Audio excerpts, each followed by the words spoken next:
I'm in Banyuwangi right now at my sister's house, actually, not parents. Okay, so welcome everyone to Book Brewers.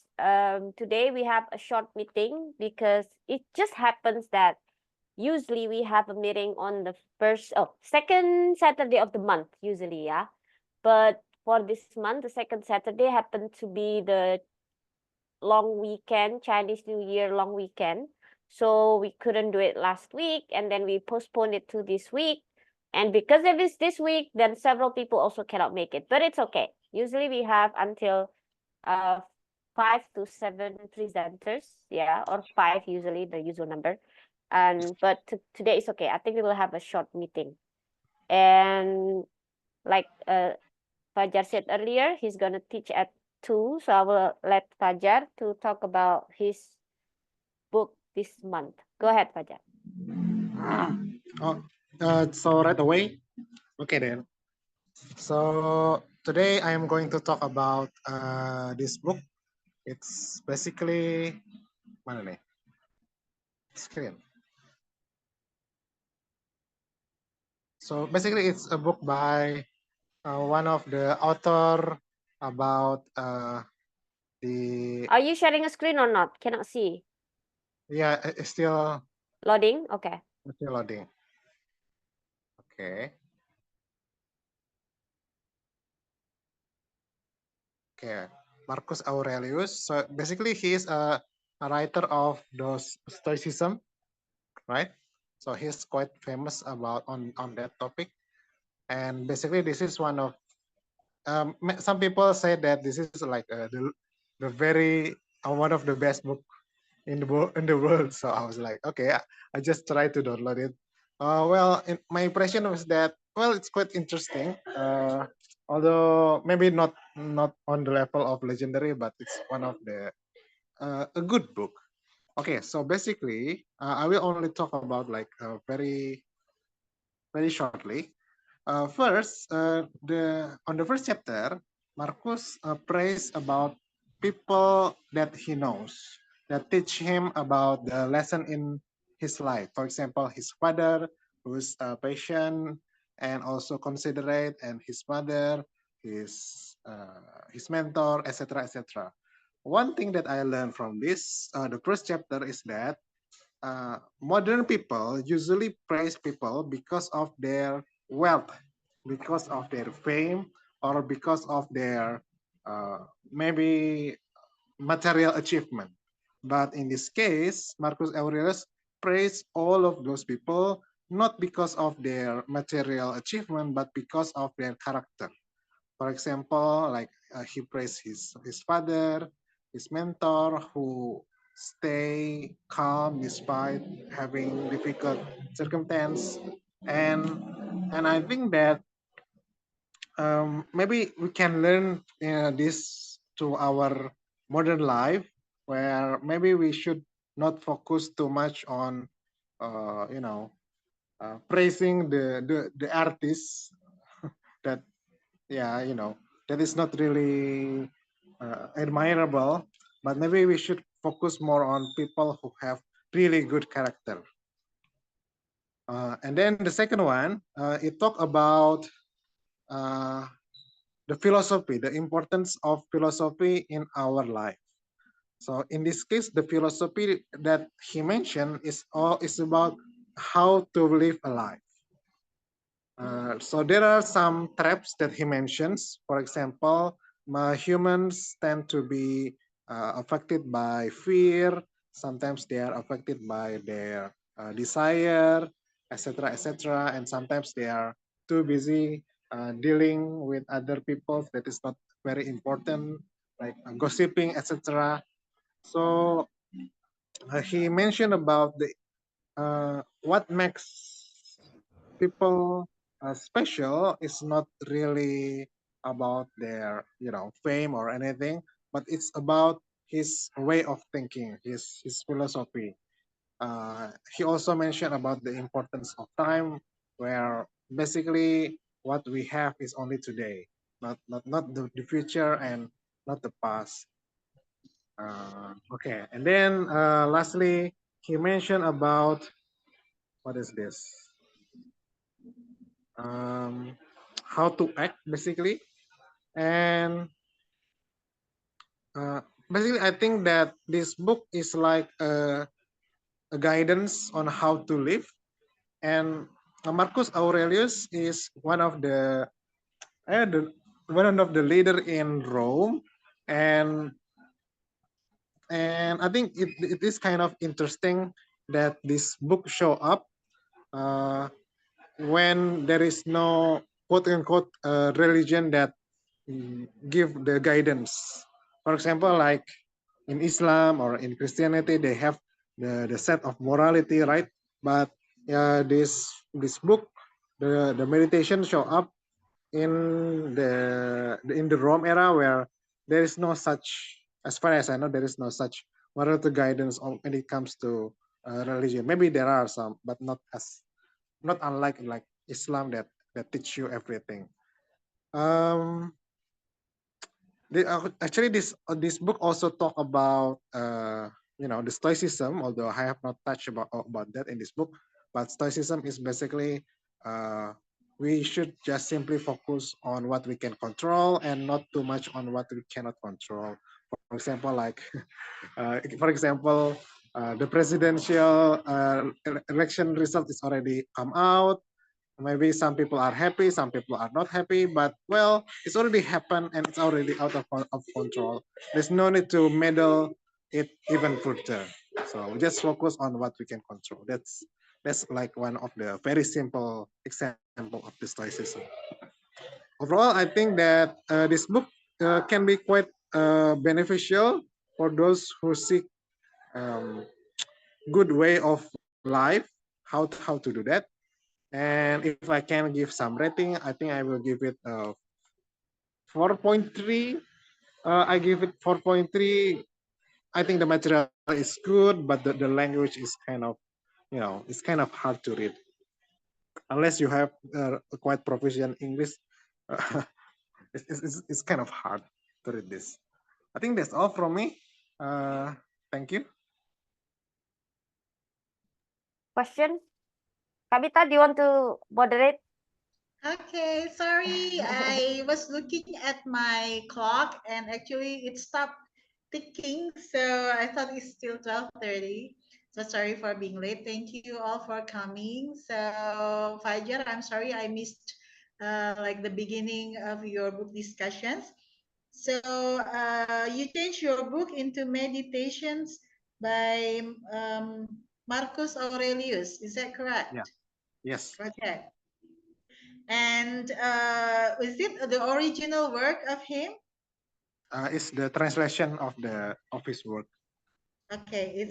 So what kind of the meditations that he taught? Did he teach like the practical meditations, or it's more the meditations of the mind? It's more like a meditation of the mind. It's not like sitting in the room for 30 minutes. It's not like that. But it's more, the meditation here is more like how to live your life so that you can have the best kind of life.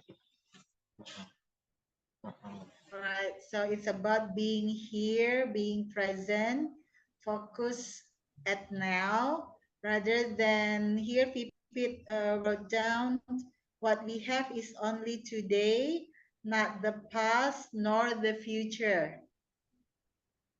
So don't worry about the future.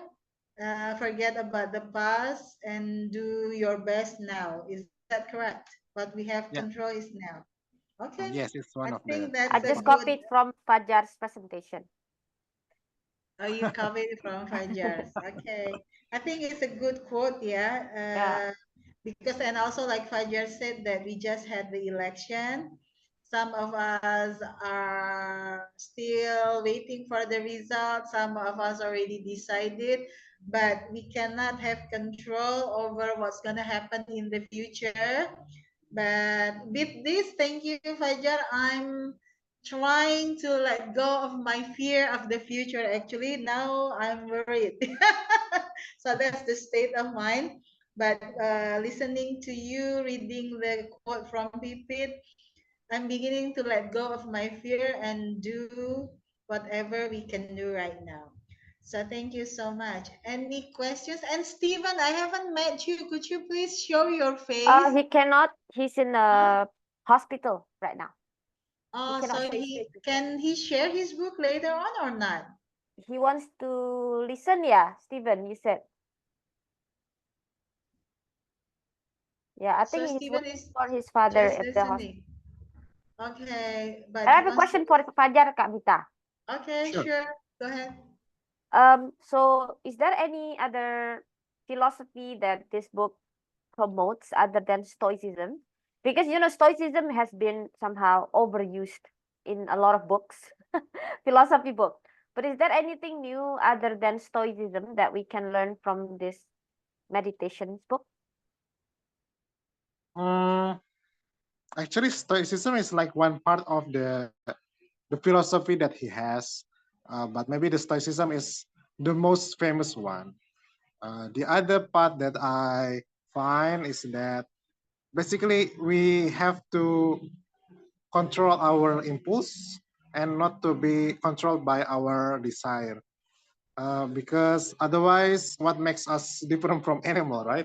If we don't control our desire and impulses, we also have to strive for goodness and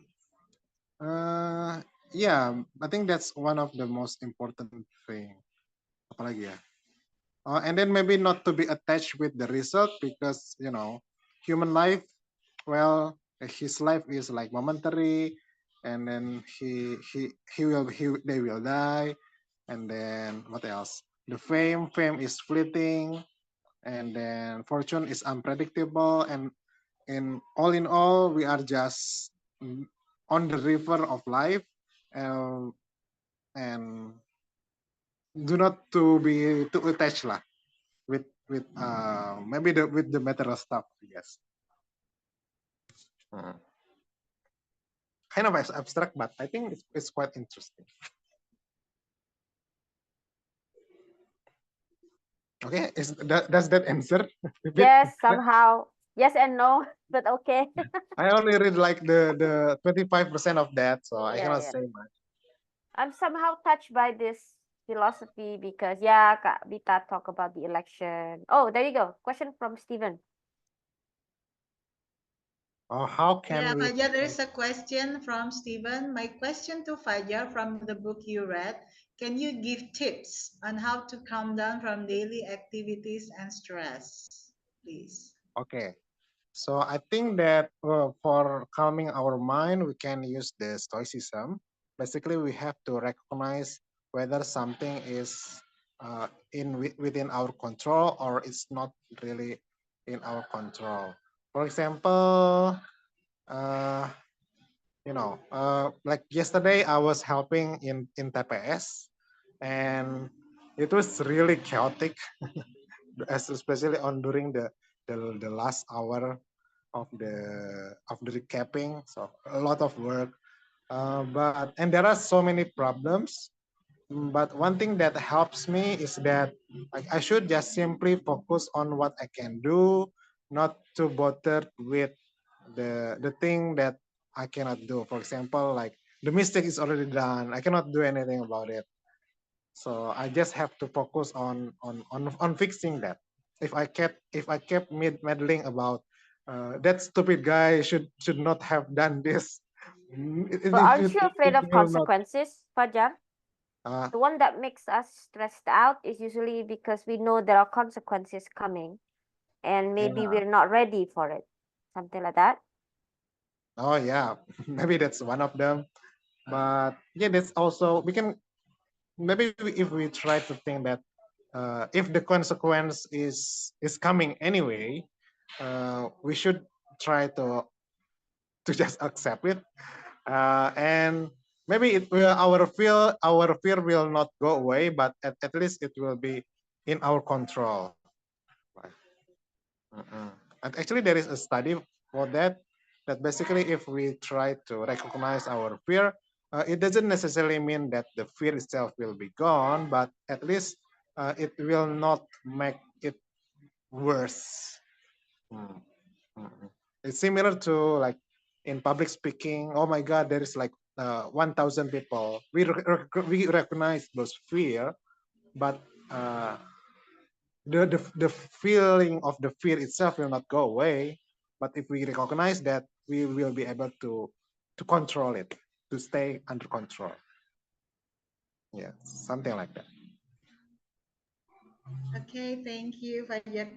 Stephen, does that answer your question about tips how to calm down from daily activities and stress? Okay. And Fajar,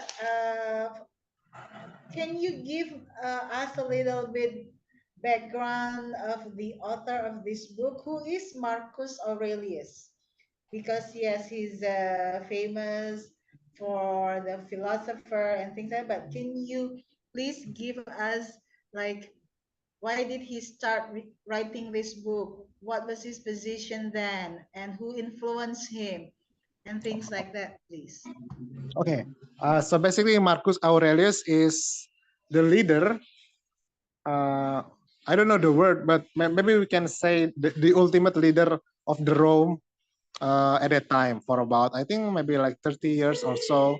And as you can see, as the leader of the really big nation at that time, the Rome, uh, he faced so much problem. For example, like many people around him that is, ada maunya, who is someone that is cheating around him. Even his wife is actually not very, ya nggak selalu baik lah. But basically he write this down in order for him to stay under control of his mind, to stay under control of his thought. Because otherwise, handling a really big nation is something very hard, right? Uh, and many people are seeking you because they want something from him. But this Marcus Aurelius was considered as one of the best Rome leader in history. Maybe one of the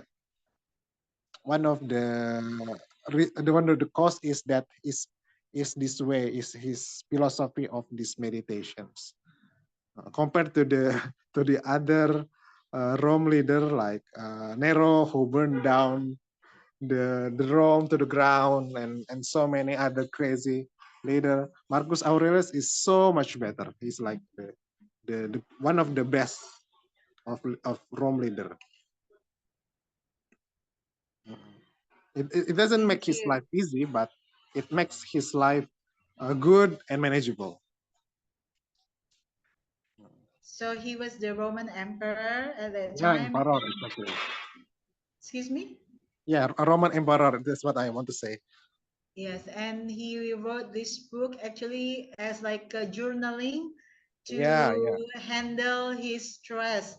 Because yeah. even Stephen Covey, the author of Seven Habits for Highly Effective People, he recommended the managers or the leaders to journal, to write a journal on daily basis for a half hour. And he found out those who do that, they're less stressful than the managers or the leaders who don't do journaling. So I think it was his stress management method by writing this book, and I think, and it didn't only uh, manage his stress, but it also helped us to manage our stress by learning from him. So thank you, Fajar. And Yeah. another question from me, Fajar. We learn good things from him, all his wisdom, all the lessons that he wrote as an emperor. However, did you find anything that you disagree with him? His statements or his behavior as an emperor, or his mindset, or his physical statement, anything? Mm, I think I have read some statement about the world, about the nature. Maybe because basically his statement is inaccurate compared to the scientific evidence that we have found so far. Maybe it's a book that is written like 100 years ago. So yeah, maybe scientifically it's not very accurate when it comes to science. What else? Yeah. I think that this book is a philosophical book, but it's more like a practical book. So I think that you can just simply pick the one that is useful for you, and if it's not something that is useful, you can just ignore it. I think that it's not like if doctrine means that you have to accept everything, right? But it's like just a guidance for life, just a help or a tutorial, something like that. Take it as read. Could you give an example, just one concrete example, one statement or one thing that he wrote that you disagree with? For example, the situations about the world. What is it actually that you find it different? Yang mana ya? I kind of forget about it. I have read like I kind of forget, but apa ya? Uh,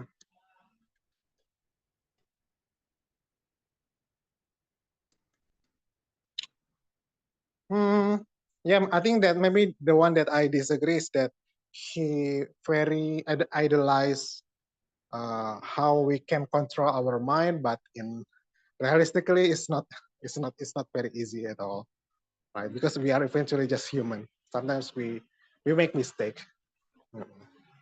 Yeah, maybe that's just one of the concrete example.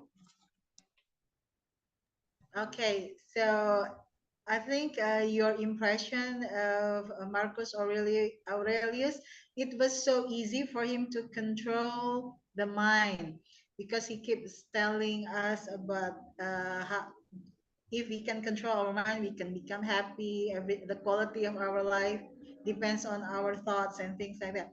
Actually, it's not true. He had to write this book to control his mind, Hajar. He probably Yeah, don't have to write a book. He probably just read a quote and or listen to a song, and we're fine. For him, he had to write a book. So I can sense his struggle in controlling the mind. Yeah. yeah, So yeah. okay. And here Steven say, guys, I'm sorry I have to come inside the room. I really love to join the next meeting. Okay, Steven, thank you for coming. I hope your grandfather is doing better. I hope he's okay. Okay, I will and Pipit, Steven is sharing his WhatsApp number. Could you please invite him to the WhatsApp group? Okay, you have Yes, a yes. nice weekend, Steven. Bye. Thank Bye you Bye for bye. bye. coming. By the Okay. way, I think you should invite others to come Because to the Fajar will meeting. need to go as well, Kak Vita, Oh, Fajar has to go as well. at 2. Yeah, Yeah. Okay, so we have one book from Pipit now. Yeah. The yeah. speaker I will and listen the when I can. debater. And Edo is coming later because he's still washing the car. It's the No, second. getting his Excuse me. car fixed. Oh, he's getting his car fixed. Okay, yeah, this is the second month after the election. We've been focusing on the election so much. And Fajar, thank you for volunteering for the TPS. It must have been an adventure, yeah. Maybe next time I should volunteer. Yeah, you should try it at least once lah. And to Yeah, I feel the think chaos.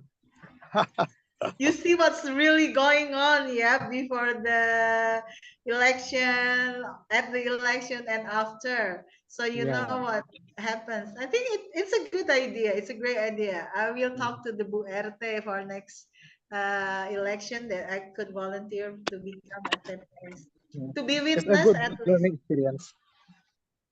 Yes. Okay. Thank you, Fajar. Safe riding. Yes. Kak, kita postpone dulu kah? Huh? One more itu. Postpone dulu until Edo come. It's up to you. We could postpone until Edo comes. Yeah. But do Okay. you know what time he's coming? I don't know. Let me ask him bentar ya. But Fajar, are you listening to Pipit or not? I cannot hear you, Fajar. He's muted. So I No, think I'm it's going right dangerous. now. Yeah, I So think he cannot. Oh, Kak Mita. okay. Yeah, All he's on right. the way to teaching. bye bye ya. Good Yeah. luck for the meeting. No Thank worries. you. Yeah. Bye. Okay, Ya it's Kak. up to you. But is he listening, Fajar? He's still here. I don't think so because he's on the way to his university. So I think it's Okay. dangerous for him to, it's better for him to concentrate on the road. Because it's motorbike, it's not a car. If it's like a car, like listening to radio gitu kan. Yeah. So let me Okay. ask Edu bentar ya. Okay. But I think you should just share Pipit, and Edo probably will come in 15 minutes or so. And also Dia said that if she can, she will come, right? Okay. Yes, yes. All right. So the book I have read this month is The Speaker and Debater. And it's amazing because this book is 90 years old. 90, Kak Mita. So it's very fragile. And I feel bad because all this time, this book could hold up, kan? But because I read this, it started to fall apart. Because of me gitu. So I think because I carried it everywhere, that's why it's started to fall apart. So the book was published in 1934 and this is the first edition. It's about how to teach people debating and public speaking. But it's pretty thorough in the beginning, but unfortunately they focus more on how to set up a debate club, basically. So how to choose the leader, the secretary, the treasury. So a lot of part of the book is actually dedicated towards the management of how to run a debate club, how to open and close it. So I was a little bit disappointed because of that, because I was thinking, can I get maybe debate techniques or strategies I can implement in my teaching, something like that. But most of the information is about how to run a debate club. But it's very eye-opening because the book is very old. So a lot of issues that were around is totally different from today. So for example, this book has so many, let me open my blurriness. Okay, sorry. So this book has so many topics to debate on and the examples of arguments, how to answer it, how to blah, blah, blah, right? And a lot of the topics are already obsolete in a way that, for example, there is a question whether or not black and white people should mix. So basically, this book is arguing about apartheid, segregation, right? If now we talk about it, it's like, are you crazy? Something like that, right? If we have to debate about should we segregate black and white people or not, tapi in this book they still talk about it because it was the era of before there was integration of the racial integration, and there was a debate about eugenics, whether people with disability are allowed to have children. So I was really surprised. Oh my goodness! So 90 years ago they still had to debate about this, but now we take it for granted. Now, if we ask, should people with disability be allowed to have children, then people will be like, are you dumb? Of course they're allowed. Why is that even a question? Something like that. But after realizing it several decades ago, it was a struggle. We actually had to fight for that type of right, something like that. So even for poor people to have children, they also talk about it here. So last one that was they talk about communism as well. It's communism, capitalism, which one is a better way to run a country, basically. So it's just interesting for me how the debate topics from years gone by has become very what is it called? Yeah, not obsolete, but dramatically changed. Like now there's no room for that type of debate anymore. So I think maybe the lesson I can get from it is we should not take for granted all of these rights that we have, including women's are allowed to vote. This was still debatable back then. For now, it's we take it for granted. Of course we can, gitu kan. But we have to remember that a lot of people had to fight for that right, for us to enjoy at the moment. So we should not take it for granted. So I think the thing I can take from this book, what I don't like is the much of the proportion of the book talking about management, and then also examples of arguments which is very underdeveloped.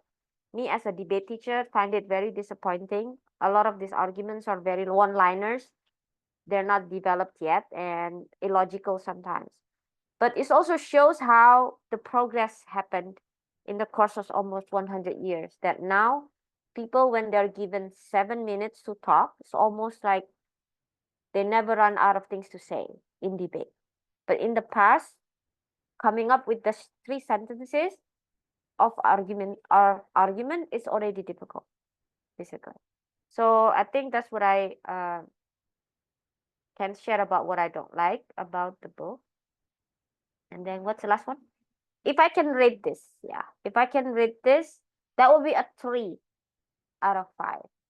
Very rare for me to put have a to give 3 out of 5 for a book, but this one is very disappointing for me. And that's it, Kak. Thank you for sharing. Could you clarify, please, what do you mean that that book was for the management? What kind of management are you talking about? The management here is tips how to set up a debate club. For example, what are the officers needed in the club? How to select them? And what are their responsibilities? So all of these things are like, it's a book on organization, basically. So I was looking for strategies or information. How did people in the past debate? So I can see maybe there are some hidden gem that I never discovered all this time. But unfortunately, there are no strategies I can use from it. Most of the information is about management of the debate club. Oh, Okay, another thing, because Kak, sorry, ada lagi. There are so many words that are not used anymore. Yeah, I underlined so many words that are not popular anymore. Understanding. Oh wow, I never heard of this word before. But I check on Google, right? Google they have the popularity. If the word there's a popularity. For example, I will show you on the screen after this. Regularize. Jadi ya. Regularize.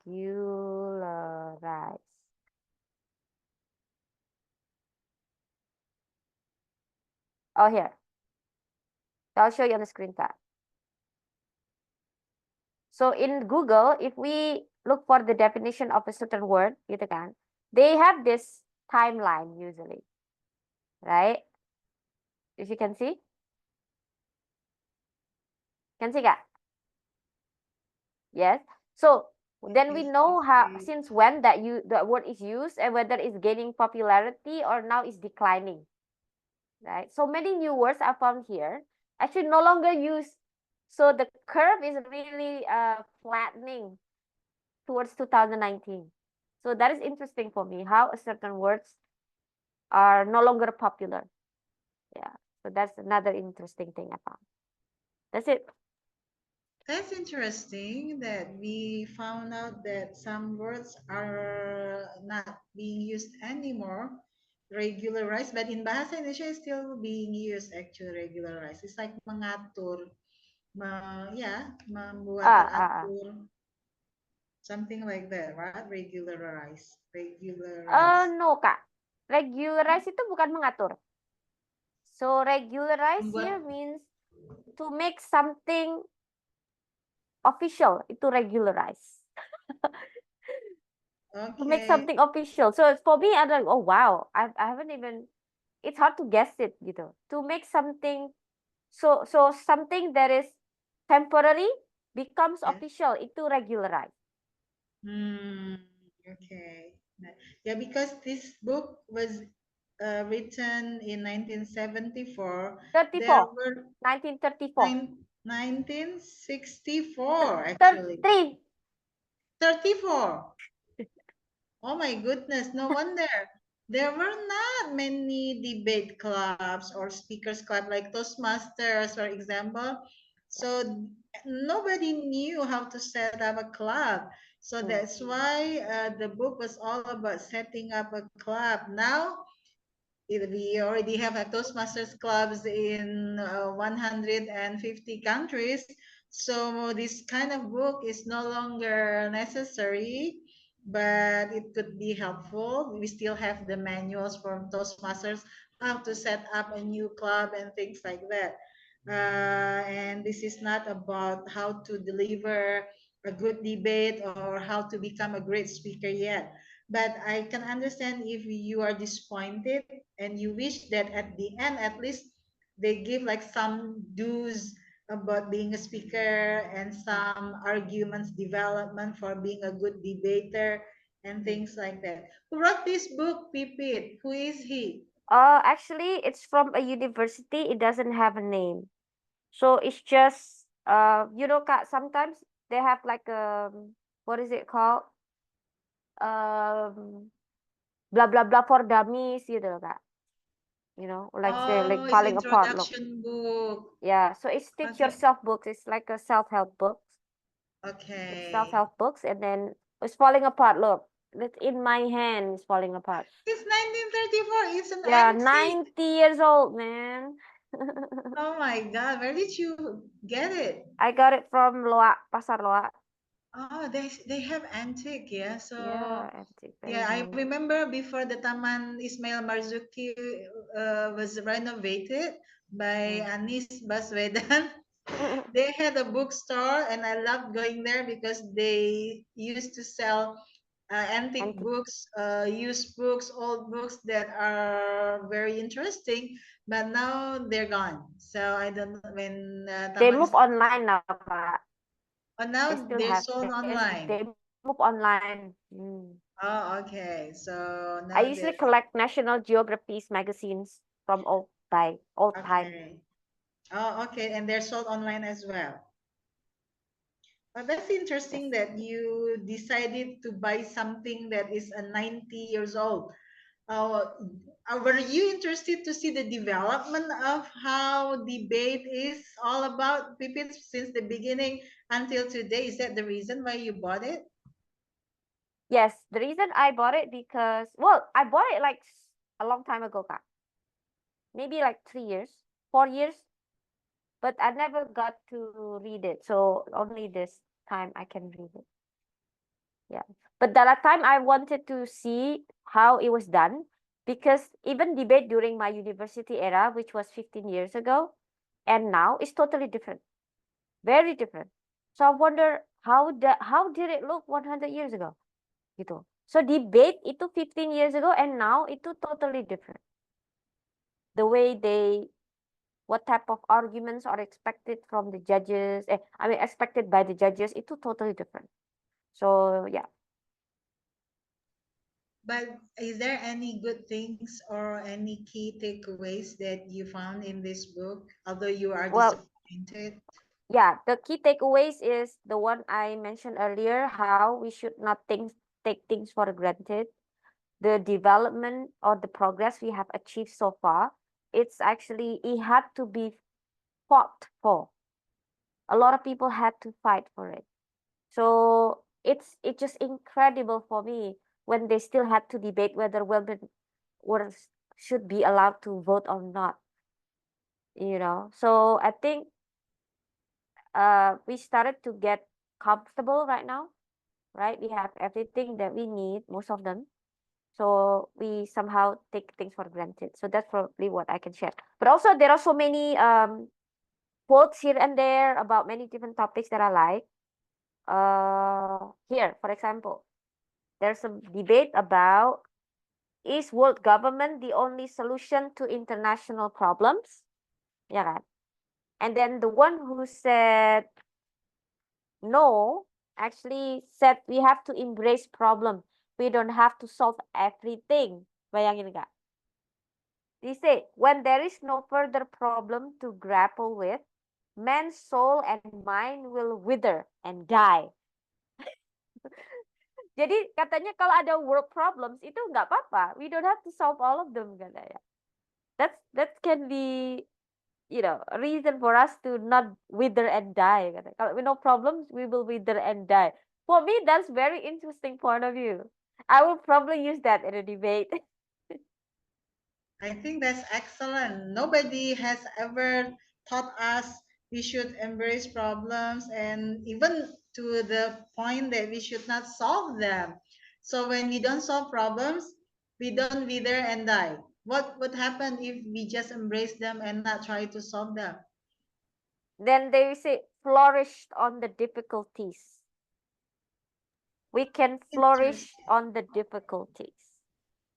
We can flourish on The difficulties. That's interesting. So Interesting ya. when Jadi we embrace flourishnya tuh justru ketika pas banyak problem. But don't we flourish when we try to solve our problems in life? Of course, we don't, I never embrace my problems, but I try to accept my problems. But after that, I try to solve my problems, yeah. But here, not just accept, but embrace and don't solve. Just embrace. But we can flourish just by embracing. Is that enough? That's my question, Vivid. Embracing, I think in this case is not like embrace, accept it and not doing anything about it. I don't think that's what it means. So embrace here means, again, stoicism muncul lagi. So we can just do our best, but then if for some reasons we cannot solve it, then don't beat ourselves for it, I think. Don't be too harsh on ourselves. You should just say, okay, we have tried, and then it's not solved, but it's okay. Something like that. I think that's embrace. Okay, so we do our best to solve them, but like Fajar said earlier, detach from the results. Let go from the results, and then we can flourish from the difficulties because we do our best, but we let go of the results. Okay, I can understand now. But this is, see, people from the old days, they are usually wiser. Yeah, they know that problems are a part of us growing and flourishing. Without problems, we become stagnant. We don't grow. So that's why the author here said, yes, we should embrace problems and flourish from the difficulties. So that's a very good key takeaway from the book. Did you buy any other old books too, Pipit? I had a lot of old books, but most of them magazines, like Time Magazine, The Atlantic, National Geography, The Economist. So I like journalism in the past. I like journalism from the past. Interesting.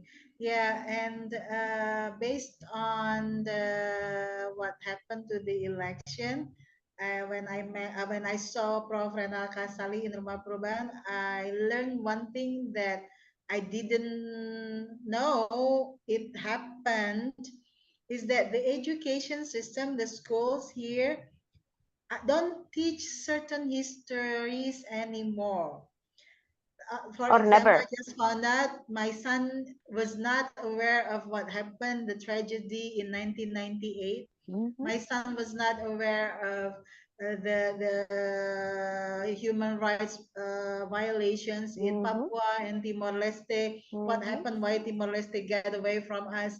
And I realized, oh, I thought the books, the school are teaching this kind of history, and that was the results, the reason why the young generations which made 150 million voters voted for the bad guy, quote. And I go, oh, shit, They I have missed no that. memory for that. They have no No, memory. Yeah. no memories, no awareness, nothing at all. There's supposed to be a generational trauma, but even with that, we don't have generational trauma as well. No, But maybe no. for Chinese people, maybe. Yes, and I'm surprised. I thought because warga 30 SPKI, every year on TV, they're teaching us through TV, at school, in the book, everything, it talks about G30 SPKI all the time. But with the 1998, with others, nobody talks about it anymore. And that's dangerous. I think now we know that the generation millennials and Generation Z are the future leaders, people. So your job Mm. as the teacher, it needs to be reformed. Yeah. Now you have to Yeah. teach more history that is not on the book. Yeah. So, and also me as a parent, I need to share my experience, personal experience about the tragedy, about the fear, the worriness. Because But for there, me, the I'm still problem is traumatized. also, but also people in the past. There are a lot of them supported the establishment as well. Yes. So a lot of people who still miss, the Suharto era and stuff for some Yeah. reason. Yeah, so So they yeah, it's miss very hard. their old Nostalgia. kejayaan. Yeah, Mm. yeah, I know. So, but for me, it's okay. It's their job to continue their glory of the past. But it's our job also to protect our future leaders so they learn from the history because history repeats itself. If we don't teach the children about the history, the future will repeat. I can see already now in Philippines, the president of the Philippines is already the son of Duterte. Ferdinand Marcos, and Malaysia's prime minister is already again Mahathir again, and Yeah, now we yeah, have so yeah. we can It's predict. they call it. I read a book about it. The democracy and politics about this. They call it. There's always the tendency to return back to the previous one. Yes. There's a term for that, but I forgot the name. Yeah, it's natural process, Kak. Oh, To it's a always natural want process in politics. in So that means democracy. we can Natural process expect. in democracy. Oh, in democracy. That they want to Interesting. return whenever democracy started to be successful, then it will reach a Ah, point where it will return back to dictatorship again. And then oh, nanti later I democracy see. again and then back to dictatorship. It's So like a it's like a yo-yo. Like a cycle. yo-yo cycle. Okay, interesting. I did not I'll know show that. you the book when I'm home. Yeah, Now I I'm should in read my this sister's house. because of this, I see there's a tendency like the similar situation. I'm Mm. also concerned that there is a possibility and even probability for the tragedy of 1998 to happen again, similar one. So Mm. I'm preparing myself now, thinking what we can do in terms of safety, number one, because it was a very, very dangerous situation, and Mm. the monetary aspect, financial aspect, and the political points of view. Mm. So it's a hard work. That's It what is. I just, Mhm. yeah, we have to be leaders without titles. Yeah. There's no options now. Yeah. Yeah. So Yeah.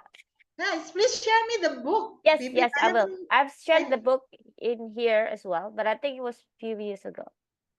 oh, it was 3 years ago that you read We it. yeah. Yeah. Oh, But sorry I to, really like the book. It's written by an American author who okay. is a researcher, a woman. I even emailed her because I was so impressed with what she wrote. She Wow. wrote specifically about Indonesia. Oh, she did. Mhm.